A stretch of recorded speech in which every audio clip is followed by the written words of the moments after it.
Hi, this is Billy Sherwood, bass player of Yes, solo artist and producer engineer. And some may say, where did he come from? And the answer to that is Phyllis and Bobby Sherwood, my parents, who were both entertainers in their own right. My dad was a big band leader in the 40s, and he made a lot of big band music, like, along the lines of Tommy Dorsey, Count Basie, all that kind of stuff. And he was very well known in that genre. He was on Capitol Records for many years back in the day. And his career evolved as the media then changed and became television. He was at the time very, very friendly with Milton Berle, Uncle Milty, who was one of the first television shows ever aired when TV was turned on. So he became pals with Milton, and actually Milton is my godfather, oddly enough, by virtue of that relationship that they had. They were very close. Anyway, so my dad's making music, he's making television, he was in films, he made a movie with Frank Sinatra called Pal Joey, and he was having his career moving along nicely, and he meets a chorus line dancer in New York City on Broadway, Phyllis, my mother, and they fall in love and they have a family. And as that family's starting, they happen to move to Las Vegas, which is becoming this booming entertainment town back in the day. And they become a staple on the Las Vegas Strip, Phyllis and Bobby Sherwood. It's very funny to see now these old postcards from the 70s with their name in the marquee under various other stars, but they're all over that town. So that was how I grew up. It was in this house of music, watching my dad playing with so many different musicians and building different bands for different shows, 16-piece here, 9-piece there, 3-piece there. And it started giving me the idea, that when I make music, to be versatile and do a lot of things and kind of think outside the box could be cool. He played all instruments, which was really inspiring as well for me. So as my career started evolving, I had bands, and I was always working on my own music, but I wanted to start producing to be with other musicians and other players and other opportunities to meet these guys and play. And so I was starting to produce records at that point in the early 90s. And one of the records I made was Paul Rodgers' Muddy Water Blues, which was a very cool blues record. It had Jeff Beck, David Gilmour, Slash, all these amazing guitar players on it. It was a tribute to Muddy Waters, and a Grammy-nominated record at the time. We lost to Buddy Guy, who Buddy had his own record out and was in the same category. And so he took the award, we didn't, but still, cool record.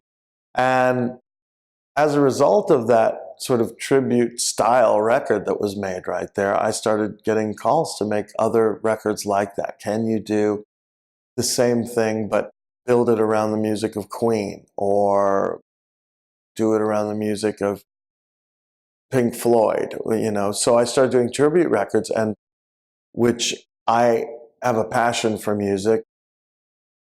I love working on music in the studio.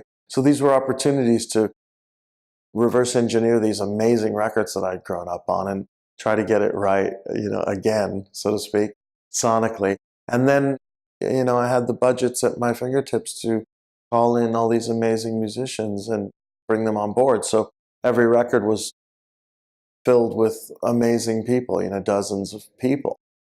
And so it became a labor of love in that way too, where a lot of those people returned for more because they liked the production and they felt comfortable in it, and they trusted that I would handle their work with care.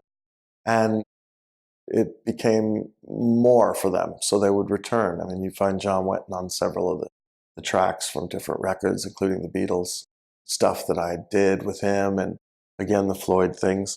So it's cool because you're also touching on this sentimental thing for people who are, very attached to these records that you're tampering with. including, for instance, The Wall, Roger Waters. There's a short story of Jim Ladd, who's a friend of mine. He's a DJ. He's friends with Roger Waters, and he's also on Roger Waters' Radio Chaos. He's the DJ, Jim. Anyway, we're very good friends. And I wanted him to be on the Wall remake that I did. He told me, I'd love to do it, but I've got to make sure Roger's cool with it. And I said, oh man, I don't even want Roger to know I'm doing this. He said, no, it'll be cool. Let me have it. So I gave him a rough mix to take, and I just held my breath. And he came back and said, Roger heard it. He was very impressed and said, yeah, and then that's cool. You should be on it. So, I'm going to be on your record. And I thought to myself, oh my God, I could breathe again, because that's the last thing you want is your heroes, hating something you've done.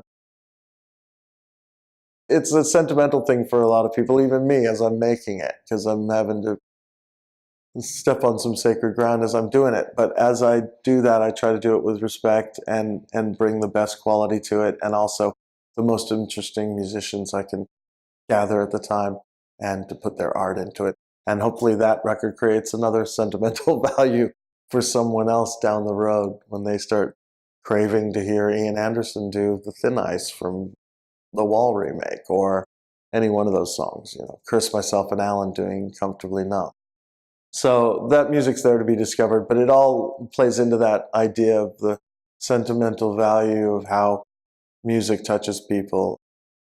Going back to my parents, they understood that as well, and a lot of the classics that they used to play were because they touched them in their way.